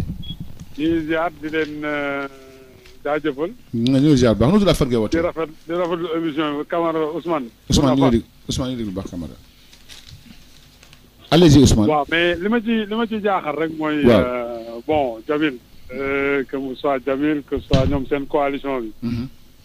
il faut ñu fair play tuuti quoi. Jamil léegi évoqué na benn scénario bi passé. mais yéen invité ngeen si Ablaye Fall je crois il y a 1 semaine ou 2 semaines. non pas Ablaye Fall. mais vous avez. Augustin la. daanaka pratiquement moment boobu. xamoon ngeen ni Ablaye Fall day jàll. ah bon ni nga xamee mu ñu ko woon de. daanaka keroog discussion bi nu mu doon demee. ak campagne bi kii def non pas Augustin non je me rappelle moment boobu sax Augustin bon non bon pas xamoon nañ ko mais daanaka dañ ne woon soo moytul li ci ëpp ak campagne bi Abdoulaye Fall di def nii am na ni muy demee dafay gagné day jël présidence te soo xoolee campagne bi mu mënee ak coalition bi nekkoon ci ginnaawam daanaka presque soo xoolee day passer lettre à la poste. Malick tey xam nga coalition wu Augustin bi di ko gën a pénaliser. waaw 5e mandat bi. 5e candidature bi. Malick Sénégalais aussi am na fu ñu toll quoi. jox nañu lu bari apporté na football bi lim ci mënoon apporté. mais mënoo rester. éternellement ci à la tête du football sénégalais. Il y a d'autres compétences. bien sûr. tey foofu lañ toll. nit ñi il faut ñu comprendre que ni mënoo nekk ci benn présidence pendant 3, 4, 5, 6 mandats. Le Sénégal regorge de compétences. ñiy voté loolu la ñuy soxla tey nawuñu andul benn expertise am Augustin li mu waroon def yëpp def na ko. mais tey soo xoolee pour man coalition Madi aussi moo war a liggéeyaat. li mu war a liggéeyaat mu bañ a nekk aussi un mauvais perdant. parce que Madi soo xoolee. toujours suy dem en amont dafa am toujours li koy manqué toujours parce que dafay mel ni dafay déjà joué ci résultat bi te yëg seegul yow nooy demee élection nga dem premier tour déjà deuxième tour bi commencé gul sax yow déjà commencé nga yuux ko ni yaa déjà corruption mais il avait des preuves loolu wax il avait des preuves loolu la wax waaw mais les preuves qu'il a waaw d'accord c'est vrai. loolu la wax ci li mu wax moom. waaw ci moom li mu wax. waaw mais preuve yooyu Malick nooy demee premier tour nga am début de soupçon yooyu wala élément de soupçon yooyu ba pare nga nangu. dem ci premier tour peut-être tamit va te répondre sur ça peut-être waaw. jërëjëf jàpp dina tontu si loolu. loolu tax c'est indélicat en fait. Pourquoi jouer au mauvais perdant. Le football appartient à tous les Sénégalais. bien sûr bien sûr dem nañ ci benn élection. élection bi gis nga tiré na en longueur. tiré na en longueur. mais normalement buñ ci demee ba mu dem deuxième tour war nañ jàll ci autre chose quoi. jërëjëf merci ñu kon na ci bon. xam ne di rafetlu jotaay bi aussi. parce que merci beaucoup voilà di remercier waale et puis di saluer waale mon ancien président quoi de club. ah d'accord Jamil. d'accord merci beaucoup jërëjëf. voilà 88 le 628 98 98 mbala 33 bu dee extérieur am nañ keneen ci ligne bi allo sëñ bi allo waaw. waaw El Hadj Malick. ñu ngi lay jëlee déglu sëñ bi waaw. waaw maa ngi lay nuyu di nuyu tonton Pape. mu ngi lay fay baax sëñ bi. di nuyu invité bi Jamil Faye. avant tout di féliciter ki gagné élection yi. damay fàtte turam. Ablaye Fall. Ablaye Fall moo gagné élection. Ablaye Fall la tudd waaw Ablaye Fall di ko ñaanal vraiment yàlla may ko si ndam parce que boo amee ndam Sénégal moo am ndam. fi ma ñëw mooy li nga xam ne xew na si élection yi nag man li Jamil wax dama koy confirmer. nga corruption bi ni wax. romb na sax fi ko maa di waxee. gis nga réseaux sociaux yi lu yàq Sénégal moo ko nar a yàq. te am na ñoo xam ni ñu ngi ci kaw te loolu la ñu déglu. am na loo xam ne def nañ ko ci suuf lu bari ci candidature waajooju waaju gagné. loo xam ni ñu bari am nañ ci ay preuve mais nag lu lépp la ñuy wax. mais li ma gën a métti ci élection yi mooy esprit de haine bi nga xam ni ak méchanceté bi nga xam ni nit ñi am nañ ko ci Augustin Senghor mérité wul loolu. lu nekk def na ko footballu Sénégal. kenn mus koo wax mu dégg lu mu wax nit lu ñaaw. kenn mus koo gis mu def nit lu ñaaw. ñu ngi koy gërëm bu baax di ko. man benn yoon laa ko mën a gis benn yoon laa ko mën a gis chaque jour benn yoon laa ko mën a gis. mooy bi gagné Coupe d'Afrique bi 2021 ma dem nuyu ko félicité ko. à part ça musuma ko gis mun naa ne xaw ma ko sax. mais liggéeyam laa apprécié. moo tax ma àndoon ak moom. parce que def na fi loo xam ni kenn defu ko fi. boo waxee nag ñun yu moom kese. mais mais moo ko jiite. bu bopp bi baaxee rek. des mën na baax mais moo ko jiite de. gis nga nan maytuli dal Zia li ñu def Oumar Seck. ba Zia fi mu toll nii mi ngi 4e division. nan maytu ñu bañ a dem foofu. Augustin nañ ko jox cëram remercier ko.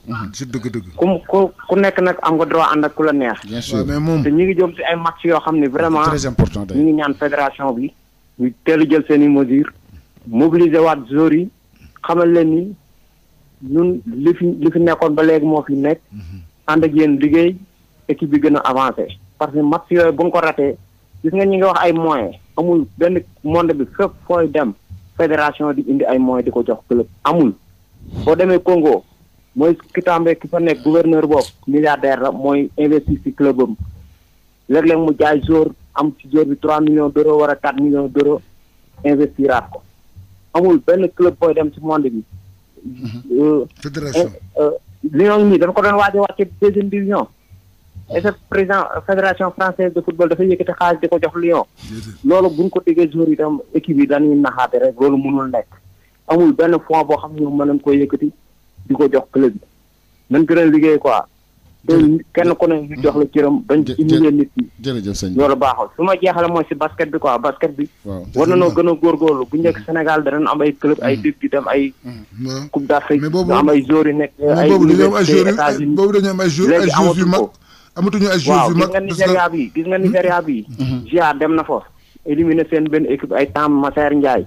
tóor leen dóor yu métti seen dëkk. mais loolu yàgg na de. mais léegi loolu lan amatu foog ñu commencé waat liggéey bi. gis nga ku mel ni Baba Tandian dafa war a ñëwaat ci basket bi. amuñu talent amuñu adresse. am na ñoo xam ne boo leen fi jëlee dalay yàqal mais du la defaral. gis nga boo demee équipe bu Italie bi barki dem mi ngi dajeeg Sénégal démb ñaari sénégalais ñu ngi si équipe bu Italie bi ñaari sénégalais. daanaka ñoo xaw a sonal gars yi am ñu gagné ñu 24 points de différence. d'accord sëñ bi waaw. merci beaucoup jërëjëf Malick. jërëjëf mbokku Assane 88 le 628 98 98 wala 33 dafa mel ni Assane am nañ keneen ci ligne bi allo sëñ bi. waaw tonton El Hadj Malick Ndiaye. waaw. Barke Diop Sarr 93 point 2 Malick. Barke ñu ngi lay nuyu waaw bu baax. di saa tonton Papa Dieng. di siyaar seen invité boobu. président Jamil waaw. waaye di féliciter le nouveau président Abdoulaye Fall Ndiaga Yaram Fall la yàlla faale nañ ko faale jàppale leen Abdoulaye Fall affaire yi dem jëm kanam. invité bi. maa di c'est mon ami mais j'avais supporté à chaque fois Abdoulaye parce que tamit changement dafa baax. on avait espéré wax dëgg yàlla Madi mais nag Madi dafa am ñu koy jëlee ci département bi stade am boobu mu tëj ko. moo tax loolu man wax naa ko ku ko jege. Babacar Mbengue. Madi na jéem a rapproché ak askan wi. mais il le fait. lii mu am commune Mbambilor la ko am département Rufisque bi yëpp waroon nañ see mën a profité loolu doon lu mooy catama ak département bi ma àgge ko Madi. il faut approcher votre commune là sa askan surtout soxla nan la parce que nee nañ stade bii nga am seen commune mënuñu koo jariñoo loolu yëpp ay am yu ñu koy def ma jublu si suñu président Abdoulaye Fall attente bi bari na yaa ngi dem nag foo xamante ni xam nga lépp xam nga nag li lay xaar li ñu di wax bu leen xajamal ndam li loolu du li ñuy wax du achat de conscience ngeen war a wax quoi bu dee am na Alaaji Malick parce que élection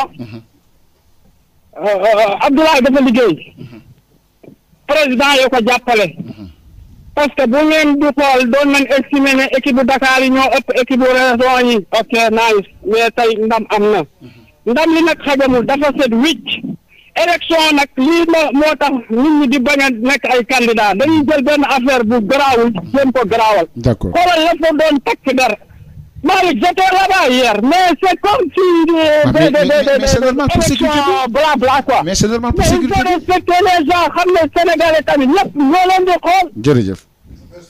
merci beaucoup. jërëjëf mbokk moomu donc 33 bu dee bitim réew la 841 22 33 wala 88 628 98 98 ngeen di ootee jox seen xalaat suñu gante moom mooy Jamil Faye nekk ci conseiller candidat Madi 2023 alors Assane ñu may ñu tuuti rek ñu bàyyi président Jamil mu tontu par rapport à interpellation yi.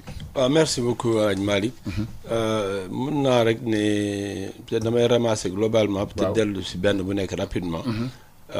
gis nga combat bi. dafa dépasser cadre candidature fédération sénégalaise de football. dafa nekk benn engagement benn combat pour la justice l'éthique et la transparence si football sénégalais bi en spécifique xam nga yéen si bopp da ngeen ko reconnaître ne Sénégal boo deful lii doo am lee man def naa benn post boo xam ne mun naa leen ko wan balaa may génn fii y a à peu près 4 semaines def naa benn post ci Instagram ak sama statut WhatsApp daal ne on nous répète à longueur de journée que suñu fayul.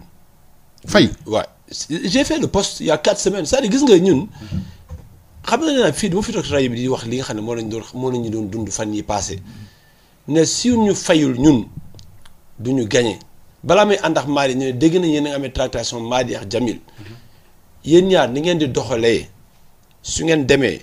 quel que soit li ngeen teg si table bi comme programme du ngeen gagner parce que li gars yi def du ngeen ko on nous a dit ça. c'est vrai. man j'ai fait le poste parce que dama ko assumé.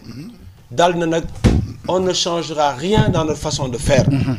waaw on va gagner avec nos valeurs ñu perdre avec nos valeurs.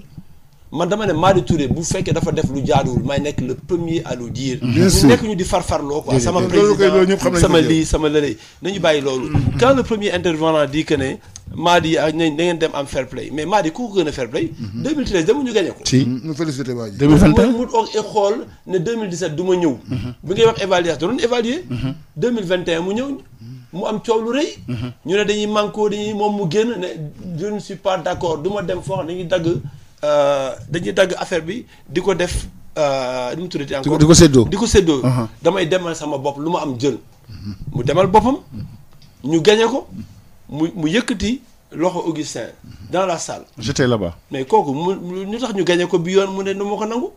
am na raison. c'est loolu la gars yi war a poser wu comme question. nañu bàyyi di nax nit ñi quoi fi mu toll nii Sénégal la ñu faral ñun. waaw faraluñu Madi faraluñu Augustin faraluñu Ablaye Fall Sénégal la ñu faral. mu nekk dëkk buy Sénégal lu ñu doon wax fii ay milliards xale yi dematuñu liggéey waaw ngay toog muy dox mais loolu moo fi nekk di ñun il faut ñu contribuer si loolu. vraiment suñuy doom yi teg nañ si ay yoon yu baax donc ñu ne ñu bi ngeen xamee loolu lu tax ngeen commencé élection mais bu ñu amoon loolu mais boo demee si représentant CAF bi. bi élection bi commencé 5 minutes. waaw si laa njëkk a ñëw ne ko attention. waxoon nañ ne les téléphones sont interdits. ci biir booy dem ci urne yi. si urne yi waaw. mu ne ma les téléphones sont interdits ma ne ko les téléphones viennent d'être interdits. ils n'étaient pas interdits ma toogaat ba si biir naa la wan photo yi fii. waaw mais nag xam naa ne gars yi bu ma déggee tamit ñoo taxaw fi ne dañuy jéem a foqe sama téléphone yi fi nekk yëpp sécurisé naa ko mu ngi feneen.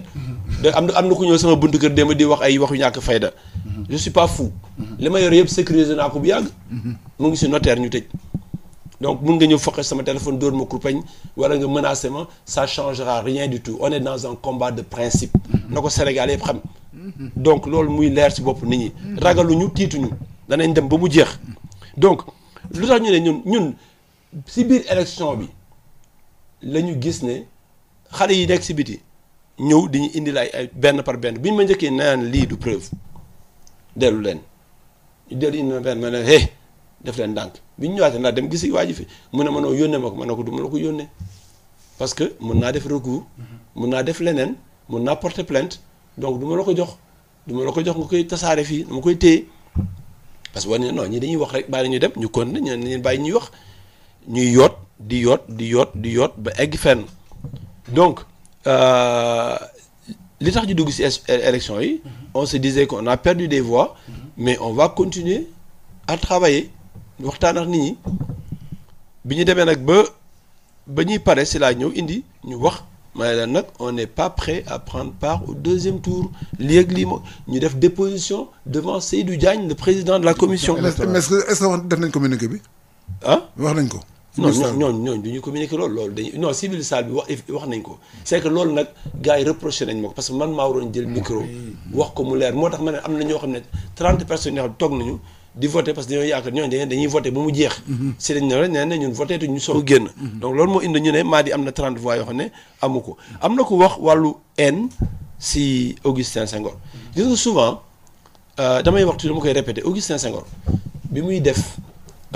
son Gorée Jazz Festival xam nga nu mu ko tuddee woon. ay 2009 yi mu koy njëkk a commencé indi ay anti yeeg yu demee noonu.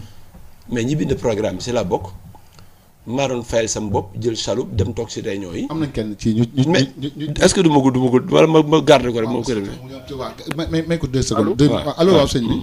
allo waaw. waaw mën a Pape Seck Marseille. ñu ngi déglu Pape waaw. Alaaji Malick na nga def ça va. sant bu baax sant bu baax. may nuyu Alaaji Pape aussi ak invité bi Jamil. mais may féliciter. ki ni gagné na Ablaye Fall. waaw. di ñaan yàlla performance Augustin mu dépassé que. parce que ñun football la ñu supporter. mais c'est pas du nouveau. ils ont fait sans Augustin. parce que ñoom ñoo àndaloon ak moom. ba mu toll foofu après léegi. ñu kii ko mais bettuñu parce que si ci perte lieutenant yu mel ne Ablaye Sow. Seydou Sané.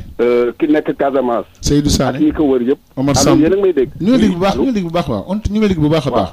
ak ñi ko wër yëpp. soo leen perte sa électorat dafay. effiloché wu. mënoo wat am des hommes yi nga xam ne daan la mën indil électorat bi nga amoon ba tey. surtout que da nga doon nelaw sa laurier ci amoon nga sécuriser woo woon sa bopp bi nga ba pare est-ce que moom ñu mel na man wala keneen même bu décision am yéexee jot poussé wuñu ko pour mu représenter waat parce que football bi la doon bañ lii am. benn question nag laa bëgg poser Jamil. et tout ça li nga wax yëpp terrain bi bu ñu fa demee luy am. échéance yi ñu jëm. dirigeants yi divisé wu. am nañu ñu mën gagner dara mais tu sais Jamil que football bëggul les dirigeants yu divisé wu yooxu naa ko fu nekk wax naa ko fu nekk lii laa doon bañ j'ai peur pour footballu Sénégalu suba parce que dans la division du ñu réussir nañu xool fi ñu jógee entre 2002 duñ ko traversé par période yooyu ñu traversé on avait de très bons jours mais après division bi allo. allez-y ñu ngi dégg waaw. division bi dafa indi woon ay problème léegi nan lañu mën def ba réconcilier wu waxuma élection passé na xëccoo passé na wala bu ngeen defee recours wala dara nan la ñu mën def ba réconcilier wu avec le football même football bi ñu bëgg ñun yàlla ndax ñu bëgguñu ko gis nga bu peuple bi doon voté dina demee neneen mais dommage que le cercle boobu ñu fermé mu nekk cercle rek di tourner toujours di ci nekk ñu koy dunde noonu parce que ñi accompagner Augustin tey ñoo ko génne nekkaat di diriger waat football bi noonu la def élection la gagné nañ ko on n'a rien à dire mais nañu jéem xam ni ñun on a souffert pour ce football ñu jéem sauvegarder li football bi amee woon cri de cœur boobu laa wax may wax Jamil et tout ça football bi lan la ci maa ngi koy déglu ci sama rajo merci. merci beaucoup merci beaucoup. Jamil, tu as entendu. ma résumé rek réponse ma doon jox parce que ma wax rek juste par rapport ak bi muy wax par rapport ak Augustin man tout le monde sait que ne j'avais un problème avec le président de la fédération sénégalaise de football qui s'appelait Augustin Senghor par rapport ak li ma lim fii texte yeeg yeneen ñu ndaw yi mais animosité amul da xaw ma ñan ñoo ko mais animosité warul am. Adversité moo am. C'est la même chose pour Ablaye Fall mais Ablaye Fall on a beaucoup discuté hier pendant journée bi. Ah bon? Mais bien sûr parce que jàmm moo am suñu diggante. su ñëwoon fii taxaw da nga yaakaar dama ne ko non yow directeur de marée du ma la nuyu dama koy nuyu waxtaan ak moom. Bien sûr. Donc on n'a pas de problème. Personnel. Voilà donc il faut que ñuy bañ a wax ne ay lii dañoo diviser c'est des principes qui peuvent nous diviser. man xam nga nu ma bëgg a wax. Sénégalais yi ne ma seen combat bi ngeen def combat bi du yoon bu ñu ma ko waxoon ma réfléchir mais mënoon na may combat bi li ngeen di def dëgg la mais teg leen ko suuf donc dans ce cas amatuñu valeur man ce sont des valeurs là loolu ma yaree moom laa màggee et je serai seul là-dedans damay dem xeexi ko. D'accord. Et cette fois-ci je suis pas seul. ma jeexal fenn Augustin man je serai toujours là. bu nekkoon président taxaw wax ko li ma koy wax. tant que changé wul. mais dafa am loo xam ne gis nga chaque fois bu Jamil attaqué Augustin dañ koy bind dañ koy wax. mais man en février suma conférence internationale. on a donné le prix de la meilleure performance africaine à la fédération sénégalaise de football.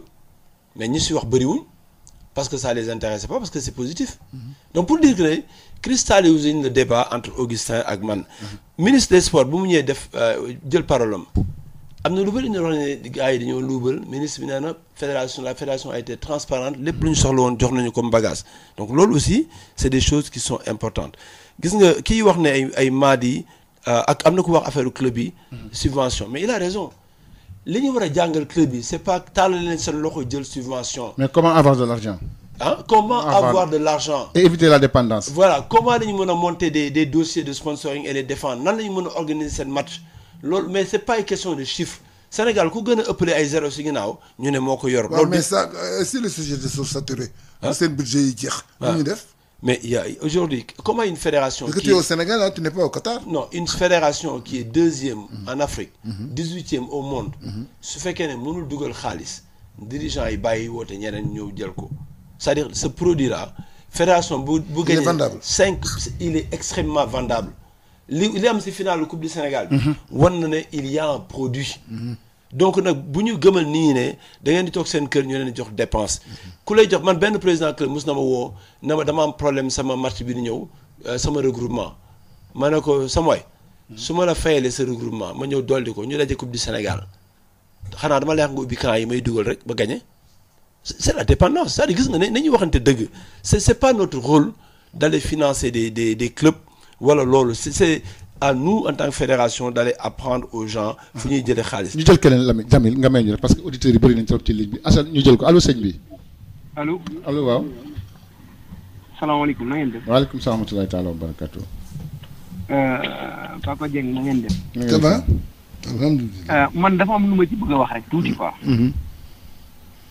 Jamil Faye Madi ainsi de suite quoi xam nga li xam xew mooy. il faut assainir le football amateur. waxuma professionnel de amateur. parce que club yi nga xam ni football ñu defuñu dara ay kayit lañu yor pour vote jotee ñu jaay vote yi. dañoo bëri. gis nga li ñuy wax nii ampleur u dégâts yi nit ñi mënuñu koo xam. ça veut dire que nit dafa am lu muy war a bañ. il y a des délégués yoo xam dañ leen wax ni bu ngeen photo liste bu am Ablaye Fall ñu wéev leen dara. ah bon yow gis nga loolu. ah oui am na. délégué yi nekk foofu bu ngeen demee dinañ leen ko wax délégués yi fa nekkoon ñu bëri ils ont été approchés am na ñoo xam ne ils l'ont pas accepté am na ñoo xam ne peut-être ils l'ont accepté. mais dañ leen wax ni ku génne photo li Jamil Faye moomu di wax man Jamil jeune la ko ne nii dara nii deet li muy wax noonu lu am la. ça veut dire que par exemple ni téléphone yi waruñu dugg sax ci biir. normalul warul dugg. ndax c'est un moyen de communication. c'est pas normal. warul dëgg la. bu loolu weesoo xam nga nit ñi bu ñuy wax naan Augustin wala ñuy wax Madi wala affaire yi ñooñu ils vivent de football. Ablaye Fall kenn waxul ni vivre le football ah. ça veut dire que nit ñi contre ñu Ablaye Fall wala quoi que ce soit c'est les méthodes que les gens méthodes yi la nit ñi d'accordul. ça veut dire que tey jii boo nee Ablaye Fall laa voté mënoo wax dara Augustin. ah bon Augustin pourquoi. ñooñu la nekkandool di liggéey. ils ont fait tout ensemble bu fekkee ni dañoo wax ni Augustin li mu def baaxul ça veut dire que ñoom ñooñu di ñëw li ñuy def baaxul. ñoo àndoon. maintenant que ñoom Madi bàyyi affaire procédure mu continuer ça veut dire que leneen mënoon na am démb xam nga bu minuit passé woon. bien sûr bien sûr. mais ñoom Madi bu ñu xamee ni ñoom ñëpp bu ñu xamee ni am na magu yi ak leneen mais mënoon nañu def seen veto comme problème yi ni ma amee woon noonu ba ñu egg minuit. comité normalisation par force te mënoon na nekk. ça veut dire que nit ñi bu fekkee ni d'accord nañu ak ñoom si un certain nombre de choses mais nit xam nga xaj dañ koy wax xaj. xar ñu wax ko xar. ça veut dire que nit bu demee par exemple ñu yowul accepter en tant que délégué yow ngay jaay sa ngor. ça veut dire que pour un 20 000 francs am na ñoo xam ne ay 20 000 francs lañ leen joxal kenn xamul. pour un 20 000 francs un milliard sax. kooku waruñu koo jox nit ñooñu waruñu bokk sax ci football bi. dëgg la loolu normalul. maintenant nag man kenn waxul ni football bi mais am na yoo xam ni man je suis à 1000% ak ñoom Jamil que dañoo war a topp affaire ba lu leen dégg jox ñu jël ko. ça ne veut pas dire que dañuy yàqal football ah. déedéet dañoo bëgg suba lu mel noonu bu mu amati dëgg la. il faut que les gens comprennent ça. mais pour arriver au pouvoir tous les moyens sont bons. lu la neex nga wax. lu la neex nga def. tu corromps les gens nit ñi da nga leen di wax ni kaay xaalis ngi nii li may wax ni ay délégué xam nañ ko parce que nekk nañ ci ñun leen bu ngeen génnee papier bu am Ablaye Fall wala dara ñu jox la xaalis. ah bon. am na yaanaa kii noonu accepté maintenant pourquoi wax le football amateur mais kat ñan ñoo gagné élection yi. football amateur bi c'est le football amateur ah. ñoo fëpp. club yi nekk Sénégal yëpp yoo xam ni football ñu xamuñu terrain football fu mu nekk amuñu ñaari licencié mais loolu dañoo war a. mais ñooñu nag Augustin dégg naa ko benn yoon muy wax ni texte yi pare woon na. mais texte yooyu li tax appliqué wuñ ko parce que nit ñi xam nañ ni football amateur lañ doon jaay du ñuy préparer texte yi Koso Diané moo demoon. ak keneen Koso Diané 88 fekk na ku mu nekk ci nawetaan yi. 88. li may wax ni lu ma xam la 88. dogguma la sax boobu amaguma sama premier salaire sax amaguma. après booy wax Augustin nga ni Augustin dafa yàgg gis nawetaan yi. Koso Diané magee na au moins 10 ans Augustin. non du ñu wax ay nit di wax lii wala dara mais am nga ni il faut être logique.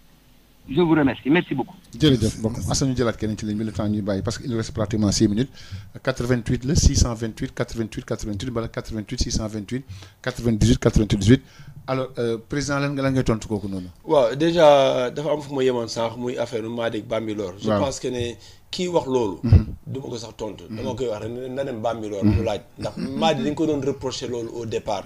waaw te man sama bopp sax doon naa wax ne Madi il a un problème parce que amul base fi mu nekk. dafa am centre bi ñëw def ko foofu. mais loolu c'était au début de génération. aujourd'hui Bambilor est intégré dans le projet. final bi sax xam nga. du ma fi sax nekk di dugg si détail ku wedd loolu ren Bambilor laaji leen parce que.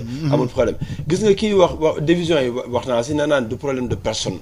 gis nga c'est l'intérêt du football la ñuy nekk di défendre moo tax ñuy dem si cause bi. li waa ji wax noonu assainir club amateur yi mais li muy wax gis nga am na loo xam ne peut-être waxu ko mun nañ ko si yokk. mais fii Pape Dieng mi mun na toog téye 5 clubs. ah bon mais bien sûr. te du ma jouer. non da ngay jouer sax da nga leen di abale da nga leen di louer ni ngay louer kër nga leen di louer fii moo am Sénégal man bi ma demee ba awma club dama doon wëri club ñi nekk ci football bi ne ma club bi bon benn boy moo ko yore mais xam naa ko bon danaa ko woo mu abal la ko on n'est pas fou.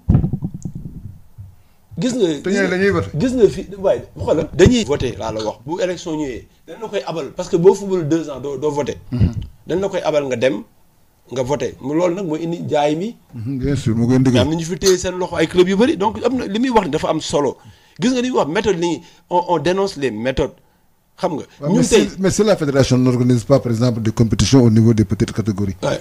Mais ces clubs-là sont obligés de chômer. non club bi day joué parce que man par exemple sama U20 yi tey ils ont fait 0 match en championnat mais sama U17 di football nañu donc mon club est éligible mais bu fekkee yow U20 kese nga am footballoo benn saison bi mais kooku fédération mënu ko comptabiliser parce que footu kan la footu fédération moo organisé et pourtant il y a des fonds de la FIFA foo wët wax naa fi nee na ne chaque année am nañu 1 milliard et quelques yoo xam ne jóge ci FIFA yoo xam ne c'est des projets yoo xam ne da ngay bind ñu jox la donc suñu organiser le football amateur daf ñoo neex mais dafa wax lu am solo tey fii loo xam ne il faut ñu bàyyi ci xel gis nga man démb li muy wax ne élection yi bu ñu ko téye woon bi ñu demee ba 20h 21h ah j'ai eu des gosses yoo xam ne ci coalition Madi bi lañ nekk ci kaw lañ nekk di wax. gis naa leen. waaw gis nga ñooñu. waaw dañoo ne ñoo den doon. président dañoo génn ci biir di wax seen wax après ci ñu ne ma kaay wuyu booy yi ñu ne président. dañuy bàyyi ñu dugg tas élection yi je leur ai dit que ne jamais du fi am ñu ne ma non président lii dañ koy tas parce que ñoom gis nañu boobu joxuñ ma preuve de. dañ koy tas boobu xam nañ nu muy mujjee. may leen kenn du ko tas parce que c'est notre crédibilité qui est en jeu. parce qu'on va dire la coalition Madi Touré casse les élections ñu dégg fa di ci weex di xeex ba minuit. ñu ne ñu dem leen ko normalisation ñu ne kooku lii la. gis nga dama leen wax koo xam ne damay tudd turam sax. mënoon naa bañ damay bàyyi sax bañ tudd turam parce que maax moom dañuy daje ci benn émission li may wax ma wax ko en face. donc jaru ko mais xaaral sax non dama ci delluwaat sax parce que su ma ko waxul du mat il y a quelqu'un qui a été élu. waaw dans le collège des clubs de Ligue 2. équipe am wàcc national. loolu moo tax ma ne suñu texte yi baaxuñu. nan ngay koo xam ne équipe muy soog wàcc. mais on doit marquer dans nos chartes que ne avant l'élection boo wàccee national. dootoo voler ci collège Ligue 2 yi. mais bu fekkee dañ la fal nag avant ngay wàcc. non moom bu ñu la falee avant ngay wàcc nangu naa. mais ba wàccee warutoo mën a. mais kii dafa wàcc ba pare élection soog am ñu fal ko muy dem représenter club professionnel donc man mun naa nekk division régionale tey di représenter club professionnel non gis nga. problème dans le affaire daal mu ngi noonu na ku nekk gore rek. mais ñu joxe tamit résultat ci basket bi di wax ni Sénégal ci afro basket bi 3e ak 4e place bi ñu joué ak équipe bi nga xam ni mooy Sud Soudan moo ko mujj gagné finalement 66 à 65 président fédération bi rek nee na arbitrage bi moo teguwul ci yoon. ci jigéen ñi tamit ba tey ci afro basket boobu équipe bi nga xam ne mooy équipe bu Nigéria moo mujj nekk championne d'Afrique parce que dafa gagné Mali ci final bi ndax Mali la doon joué le final gagné ko donc Sénégal moo jël 4e place bi ñu terminé rek ci làmb di wax Franc daan na démb Eumeu Sène ci arène nationale ci bëre boo xam ni bëre bu neex la woon bien que yàggul 2 minutes et quelque la finalement mu daan Eumeu Sène mu ubbil ko yeneen bunt muy xale boo xam ni bëri na fukki combat ak juróom te amagu ci défaite kon mbokk auditeurs yi loolu moo doon suñu waxtaanu tey suñu invité tey mooy Jamil Faye bu Guédiawaye bi Jokko olympique bu Guédiawaye kon ñu bàyyi Jamil président nga tàggu auditeurs yi. maa leen di remercier si débat bi di remercier aussi ñu doon déglu ñu jot a dugg ak ñu jotul dugg yëpp. pour dire que ne dañu war a nangu dem dans un débat contradictoire te li may rafetlu fii rek. mooy ñi fi dugg ñëpp. ñoo xam ne appuyer nañ sama position. wala ñu contre sama position wala position Madi 2025. waaw dañoo am correction boo xam ne loolu la ñu soxla. parce que nee naa démb nit fekk na sama buntu kër wax lu ko neex. ah bon. wax lu ko neex du ma dugg say détails indi motom ma ubbi sama garage mu taxaw wax lu ko neex. li may tàng yëpp ma ne koñ bi buñ la xamel loolu parce que jàmm lañ la xamel. noppil nga avancé. may wax nag ñu xam bu baax a baax ne fi ñu jëm. dañuy dem ba jeex tiituñu ragaluñu. depuis ce matin ñu ngi woote ak ay numéros inconnus certains jeunes. di menacer. di leen wax non day ñenn ñi sax dañ leen wax du ñu leen menacer ils sont malins dañ leen wax ne ñoom ay journalistes lañ dañoo soxla bagage yi yéen vous êtes des journalistes ñu fi toogee léegi waxu leen bii wax ni waxu leen mais génneel affaire yi parce que c'est le bon sens dañ naan leen dañuy ay journalistes lañ dañoo bëgg a kii bu boobu dëgg rek ñu xaw ko pousse tuuti xaw a nappaate yëkkati baat booy bi dax di naanal ku la woo ne ko bu ma Jamil Faye woowee tout de suite ne ma jox ma li ma yore ma jox leen ko gis nga man je dis toujours que ne il faut que ñuy poser des bons débats bu Jamil ubbee làmmiñam di wax buñ ko wax ne ni ngay waxee baaxul est-ce que li muy wax am na wala amul mais sa façon de parler restera sa façon. Moi je parle pas de la même façon que Augustin Senghor ou Madi Touré ou Ablaye Fall. Mais c'est pas parce que ma su ma waxee am dëgg si ñoom chacun a son tempérament. Et que ñun gis nga Pape damay daanale foofu man këru baraak laa juddoo. ñu bari ne boobu baraak xewoon. waaw man na këru baraak laa juddoo te rusuma ko wax. non baraak a jëkk sax tabax yi de. tabax yëpp ay baraak la waaw dama doxalal tabax yi fi nekk yëpp ay baraak la. voilà da nga doon bëgg reer mu tëla. dëgg la. sama doom bi njëkk a juddu Bangkok la juddoo une semaine après elle était dans l'avion bi mu commencé ba xàmme ma ne ko li ma lay mën a xamal mooy boo amul fulla am sa fayda doxal sa bopp tu vas être fatigué parce que man toog naa pendant 20 ans musuma laal télécommande pour taal télé. dañ doon seetaani ay match coupe du monde si ay kër wala championnat ñuy dax. bi ñu ñëwee Sénégal di vacances dama koy wan këru baraag ma ne ko gis nga kër genre kër bi si laa juddoo. il me regarde mu ne papa tu déconnes quand même parce que mënu ko gëm. mais loolu moom mooy valeur yi may jox sama doom dama leen yaree si ay valeur day xale. dama leen yaree si ay valeur moom moo tax tey ñun dañoo yore ay xale suñuy équipe nag. ñoo xam ne dañ leen compter comme ay doom. ñoo leen fraude sur l'âge amu fi. da ngay jàng école di ñëw si ñun boo jàngul ñu dugal le métier. boo doo tricher doo def lii. kon nag ñun bu ñu commencé di def naka su dul noonu. kon ñooñu seeni waajur du ñu déglooti. merci beaucoup. merci beaucoup président Jamil Faye kon mbokku auditeurs yi émission bi jeex na mais dinañ teg rediffusion bi ëllëg incha allah après le journal de 22h ci Sud FM seen rajo jërëjëf.